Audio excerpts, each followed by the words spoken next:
any part of your story too, if you want to get into in terms of the journey you're on. I think a little bit. All right. Well, hello, and welcome back. Amir Rashidian, Pastor R. Dallas Green, and today we've got a really great topic. This is one of those topics where, personally, I don't know if I have the answer. But I do know some rights and wrongs, and we're going to start with those and go as deep as we can, and if we need to extend it, we'll extend it, and if you guys give us comments on things you want us to talk about more, we'll go from there. So let's start with the word, Pastor R. Dr. Amir. So I was asked by a young woman not long ago, what is man? And my answer to her was to open up the book of Genesis, the book of beginnings, and talk about the first man. Yes. So I think about a man being three W's, about a man in his work, a man in the will of God, and a man and a woman. So we learn from the first chapter of Genesis that God is himself a worker. When God created, he created out of nothing all the things that are, the universe, the heavens and the earth. And when he, at the end of the first day, he said it is good. And he says that 6 times, that it's good. Nice. The Lord did work, and then he commended himself for the good work he did. Right. And then when he came to man, let us make man in our image, in the image of God, he made them, male and female, he said it's very good. So the Lord God seems to affirm himself when he does good work. And he wants us, I think, to affirm work and doing good work. Yes. Like, just before we went on, Dr. Amir did some work on me, and it was good work. And we continue to do a good work on me because this is the work God's called him to do. So Yes. I affirm you, Dr. Amir, for the work you do to me. So what I want to say is that when Adam was created, he was created from the dust of the earth, and the Lord God breathed into his nostrils the breath of life, and he became a living being. So it's an intimacy. That God got close enough to kiss him and breathe into his mouth the breath of life, and Adam came alive. It's beautiful. But then in the garden, it was a land of plenty and abundance and beauty, and the Lord God saw that the man needed something to do. So he gave him work. And he said, I want you to take care of the garden and name the animals. So there in the garden, Adam would have been idle and unproductive, but yet the Lord knew that he needed a work to do. So there was a big garden to take care of. And so Adam could pick from any of the trees. God said, you may freely eat from any of the trees in the garden. So you can imagine, Dr. Amir, like the apple trees and peach trees and cherry trees, and Adam could just pick from them to his heart's content and enjoy the beautiful garden God gave him. Right. He had to take care of it. There wasn't any weeds or thorns or thistle. It was all perfect. Yes. And then, God gave him his will. And his will was, you may eat freely, but from one tree, the tree of the knowledge of good and evil, you can't eat. So he restricted him. He first of all gave him permission to partake, but then he gave him restriction on that which was most harmful to him, destructive, that in the day he eats of that tree, he would surely die. So there was the work of man, and then the will of God. But then, remember how God said it was good? Yes. There was one thing that wasn't good, and it was not good for the man to be alone. That's right. So he was lonely there in the garden because he could see the he-sheep and the she-sheep. Right. But he couldn't find his own sheep. Yeah. No complementary counterpart. Yeah. So Adam in his heart was lonely. He had God, Right. but he didn't have a partner. So he put the man into a sleep, and from his side he took a rib. Matthew Henry, I think, said that God didn't take the part from his head that she would be over him, or from his feet that he would stomp on her, but from his side that she would be equal to him, near his heart, and be his beloved. Yes. So he took the rib, and he fashioned the rib into a woman, and he brought the woman to the man. And Adam said, now this is now bone of my bone and flesh of my flesh. She shall be called woman, for she was taken out of man. And for this cause a man shall leave his father and mother and cleave to his wife, and the two become one. So God created and ordained their marriage in the garden, the woman. The third W. that he would take care of. Yes. So it seems that, Dr. Amir, when we talk about work, there's a certain degree of load that we get put onto ourselves with work. And many find their work to be unsatisfying, unfulfilling, because the load seems greater than they're able to bear. Mm-hmm. They commute, for instance, on the highways for long distances and Right. find the commute to be very difficult. Right. Then the work situation itself, the boss they work with is overbearing or a micromanager, or maybe the work they do is just unsatisfying. And so what happens is that so many people now really don't like the work they do. Yep. Now, Dr. Amir and I both love what we do. We do. Very much. We love what we do. But there's so many who don't love. So let's get into the topic now of load that we carry when we work and adapting to that load. And because so many are feeling like overwhelmed by their work and not able to handle the work they're doing. Right. They find themselves fatigued and unmotivated to do this work. Yeah. I wonder if some of that comes from the why. Why did you take this line of work in the first place?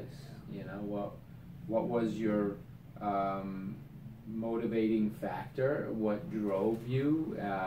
Did you at some point realize this wasn't going to satisfy you and not change? And did you consult God before you decided to do this? Because most people, if you ask them, what do you really want? Yeah.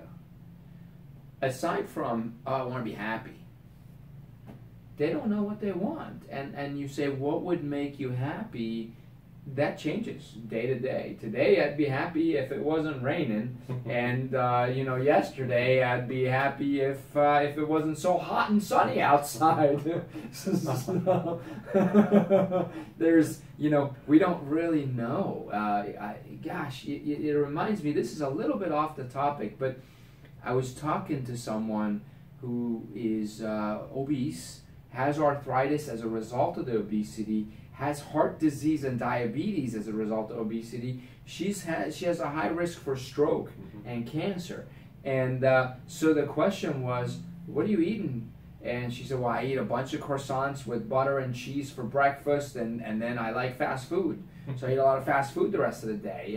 And the question was, why? She said, this is the only joy I have in my life. Yes. Why can't you get joy from your profession, your occupation, your relationships, your gifts and talents and hobbies? Why is it that your joy of life is determined by only what you put in your mouth? Yes. Very sad. Yes. And so she's refusing to change her lifestyle because she wants some joy in her life. But joy really comes from knowing God and being at peace and being content. And you find happiness in what you're able to do and what you have and your relationships and really in what you can do for others in providing value. So coming back to your occupation and your job, if I'm able to give someone hope, I get joy from that. If I'm able to reduce someone's pain, I get joy from that. So that person who brings me their pain is actually doing me a favor, and I'm grateful. And then if we can make some changes, I'm grateful for that. And if doing that puts money in my pocket, which feeds my family, then I'm even more grateful. I mean, why wouldn't I be happy? This is fantastic. But now, what if the only reason I picked this occupation was for money and not the other stuff? And every day I go to work, I say, I wish I could be somewhere else. I wish I could do something else. Well, that's, a lot of people go into ministry for that reason. Is because their job isn't satisfying and they really want to make a difference. Yes. And they give up a lot of money sometimes, and they give up a bigger house and bigger life, and they downsize for a bigger level of fulfillment and satisfaction. Yes, I think many times people have gone into a profession because their parents guided them into this, or it seemed more lucrative. Yeah. Like, I really did not choose what I do because of the money in it, but it seems that God has provided for us everything we needed. He's taken care of our kids. Our kids went through college, and there's no college debt they carry. So it's like God provides for his children. He takes care of us according to our needs. Right. So I have to trust him. That right there is a miracle. I mean, that's an absolute miracle. All of them are out of college now, right? All of them out of college. The last one graduated recently. Mhm. That's congratulations. That's wonderful. Thank you. That's an incredible thing. Yes. You know, and to be able to do that as a pastor, it's amazing. That's a miracle. And you know, everyone knows that that is not the profession you go into if you want to have a luxurious life and have lots of money. Yet God does provide in incredible ways. He does. Yes. I think back on, my own journey financially in terms of God providing for us. And there was a year where we were going to do some building, so we decided to double our giving. And in that year, my son had an opportunity for a scholarship in this college called the Sugar Baker Scholarship. Wow. And it involved 2 years of full tuition, room and board, and 2 years of medical school to one person in the school. Apparently one of the graduates of the school had gone on to Harvard and become a famous surgeon and wanted to give the scholarship back. It was worth about $250,000. Wow. And my son called me and said, "Dad, do you think I should apply?" And I said, "Yes." "Yes, you should apply, Chris." And a few months later, he learned he was chosen to receive that scholarship. Amazing. Which was a big plus. Yeah. But it's ironic to me that in the year when we doubled our giving to God, God opened the windows of heaven and poured out so much giving to our family. Yeah. So there's this part of what we do that is unexplainable other than to see the hand of God providing for us. Oh yeah. Oh yeah. I've seen it plenty of times myself. Yeah. I had an employee a couple years ago who came to me and said, "I may have to resign or quit my job and stop working here because it's not providing me with enough money, and my husband's job is not as much, and the two of us may not be able to pay our mortgage," and so on. And the first question I asked was, "Are you tithing to your local church?" And she said, "We don't have the money to tithe to our local church. So I just told you, we're not making enough money." I said, "Well, you're supposed to tithe from the first dollar, not what's left over. That you'll end up in this situation. So I want you to start taking the first 10% of everything you make, give it to your local." And she was a church-going believer, but they just didn't think they could do it. So I said, "Do this. You start tithing, right? And if you ever can't pay your mortgage, like the money you gave to church is the reason you can't pay your mortgage, I'll pay your mortgage for you. I'll advance it. I'll give it. Don't worry." So 3 months later, she pulled me into the office. It was this room, and she said, "I have to tell you, my husband got a promotion and a big raise, and we have now more money to pay for everything than we did before." And she said, "I believe it's because I was demonstrating faith, Yes. and worshiping God through our giving, not putting our faith and trust and future into money, but putting it into God's hands." And how else are you going to demonstrate that? Yeah. Aside from taking the very first amount of money that comes in and giving that back to God. Yes. So we're talking about stewardship here, about how to manage the monies we're given. Let's get into this subject of sort of the choosing our profession. Now, I believe there's callings that God gives to us. Each one should walk within the calling that God's called us to. Right. So there's a desire in our hearts and a unique instruction God's given us. But it seems as if so many are kind of like having difficulty carrying the load. The load seems to be overwhelming them. Yes. Talk to us a little bit about the load we carry and how do we deal with that stress. Yeah. Well,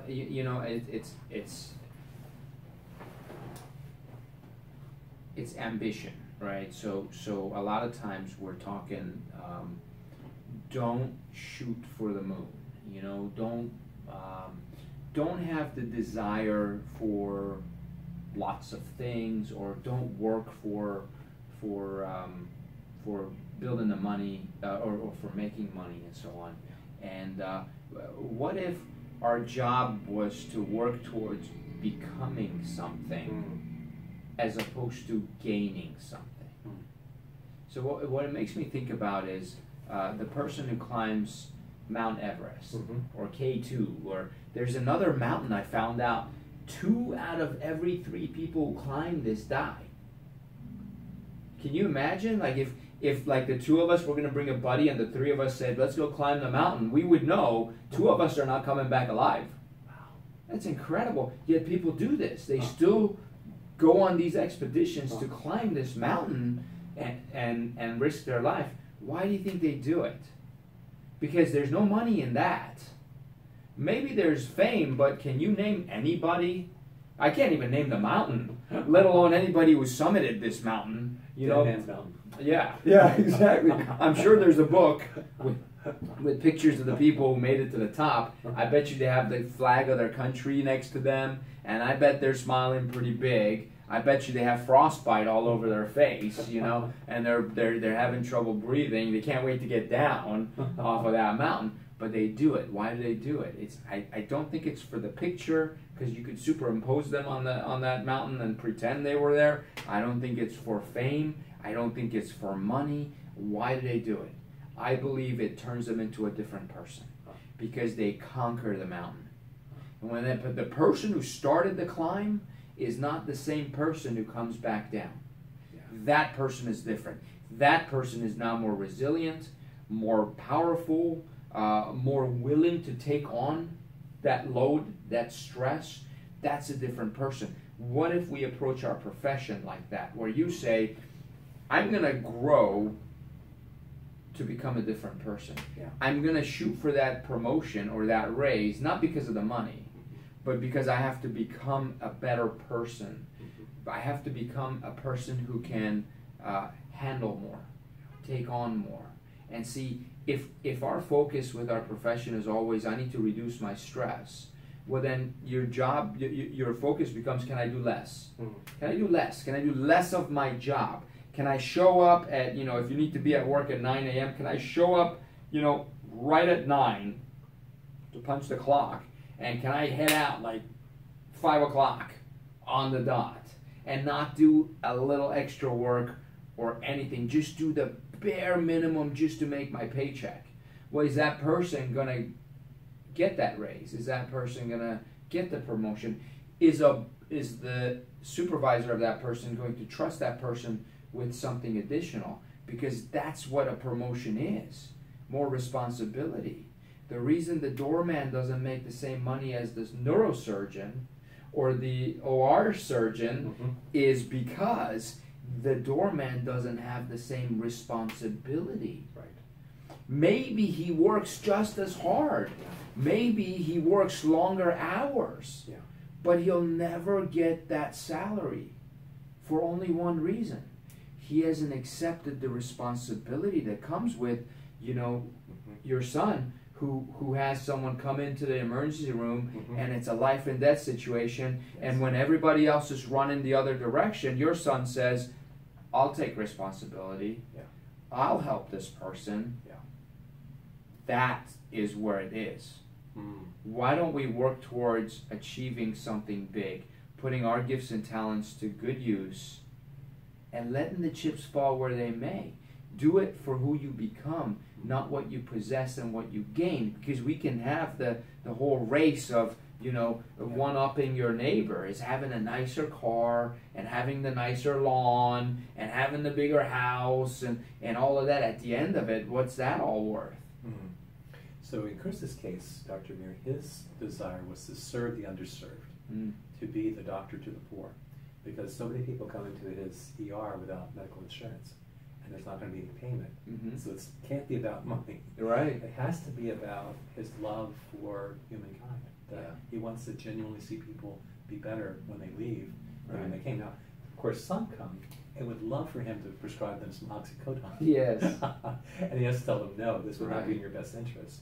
So he has to continually be thinking, what is in the best interest of this patient and do no harm to them. Right.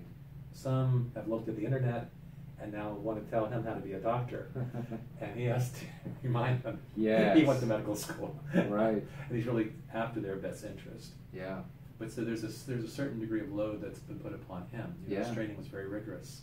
Yeah. Where, But with a heart like his, and the effort that he puts in, the hours he puts in, the work he does, his heart and soul into serving and helping, yeah, is there any doubt in your mind that he's going to be okay, that he's going to be taken care of? God takes care of him. God will take care of him. Yeah. He's doing the right things for the right reasons. Yeah. And now let's say that on the other side of things, he does end up being very prosperous also. There's nothing wrong with that. No. Right? Because he did it for the right reason. He's still the same person. He's doing the same things. Yes. So, but he never did it for that reason. He did it so that he could put his gifts and talents into good use. Yeah, it's interesting. And some of his classmates have gone into private hospitals making about double his salary. Mm-hmm. And so they've chosen other paths, which are legitimate paths. Right. It's just not the path he's chosen. Right. He's very content with where he is and what he does. He's able to teach residents and travel the world and do clinics. So he's in the position he wants to be in. Right. And there's sufficient financial remuneration, but it's not as lucrative as Sure. some of his friends, some of whom have pretty high debt that you repay. Oh, yes. So they're kind of like thinking, I need to be making the money to pay off my debt. Right. Yeah. Well, we kind of dig our own hole with those things, you know. We're kind of thinking about right now, do we want to get a different house? And the way I look at it is, the numbers don't add up, and why would I do that and put myself in a situation where now I have to work harder and more, which is, there's nothing wrong with that, but to do it for the reason of paying off debt that I didn't need to accrue. So if we go back to our beginning, we said that there's the work that God's clearly called you to do this work, then the will of God. Yes. We know that the debtor is a slave to the borrower. Yes. That is always the case. If I borrow money from somebody that I can or cannot repay, I am a slave to them until I pay Yes. it off. So I have to assess what is it that I'm comfortable with in terms of debt load. Right. If the debt load is greater than I can afford, then I'm putting an unnecessary burden on myself. Right. And so I think it would be unwise to violate the will of God Exactly. and create an unnecessary burden. Exactly. And then back to the wife. You have a lovely wife. And she has desires for like a little farm, Sure. some land. Yes. But sometimes that land involves cutting the grass. That's That right. may take more time than you have time to cultivate Exactly. or take care of the farm or the chickens, whatever happens on that farm. Right. That I may or may not have the time to devote to this because of my primary calling. So it's a complex issue of like, hey, do we move Exactly. or stay? Exactly. And for what reasons? I do believe that you know, when that fruit was eaten in the garden, Yes. when Eve and Adam tasted the fruit of the knowledge of good and evil, Yes. maybe this world became about experiencing that evil. That now, as we live, we encounter the evil that we talked about in the last episode, you know, or the one before, you know, the abuse and violence and school shootings and that evil is in our world. And it's all around, and we're experiencing that. So maybe it became about that, and a lot of the evil is self-inflicted, like, you know, biting more than we can chew and taking on more than we can handle, and then being burdened by that load when we should say, hey, this is the load I can handle right now. But if I'm supposed to be a good steward, then I need to increase my talents. Yes. Then I need to double and triple my talents. But I can't do it in a way that it hurts me or is not good stewardship. So what you need to do is you say, okay, who do I need to become to be able to handle that load? And if that load is too much, well, then you say, okay, let's start lower, and then let's train for it like an athlete. Mm-hmm. Build up your mind, like reading books maybe. Mm-hmm. Build up your heart. Emotionally, are you available to do that, or are you going to go home and yell at your kids because you're overworked? Because then you're emotionally not trained. You need to train. Yeah. physically you need to train. Well, then that job is going to require these physical requirements of me, and I'm going to go to the gym and work out and train. So you train mentally, emotionally, physically for what you want, right? And don't start at the top. You just take one step. Now, your job is going to become easy because you've added some more tasks, and when you can handle all that, then you'll be given the responsibilities for this next level. Mm-hmm. And when you demonstrate, and you have to demonstrate to yourself, to your God, to your supervisor, or to your customers, maybe, that you have that capacity, then your customers are going to refer more customers to you. Your boss is going to give you more responsibilities, move you up to a new position. Then when you get there, you start over. You start training for the next level, mentally, emotionally, physically, to become a better person, capable of handling more, and then I'll give it to you. And you just move up the ladder that way. Little by little by little, not by taking on more, or not for the purpose of can I have more or can I make more money, but for the purpose of doubling the gifts and talents God has given you to become a better person, so you can generate more value. Because if I create value for you, you'll pay for that value. Sure. And you need to feel like you're getting more than what you're paying for. So your boss has to feel like they're getting more from you than what they're paying you for. So if you are getting more than you're producing, that scale eventually will tip the wrong way. You'll be out of that job. But if you're constantly giving more than what you're being paid for, you're going to move up. And you're going to be a better person for it. And God's going to smile. I love that. So, because as we conclude, what you're saying, Dr. Amir, is the fact that if you want to move up, you have to work at training to become that person. Yeah. Versus just aspire to the position. Yes. You have to prepare yourself to be that person who can step into that position. Yes. Well, that's something we'll probably pick up next time as we... Sounds good. Okay. Thank you, Dr. Amir. Thank you. Thanks you guys, too.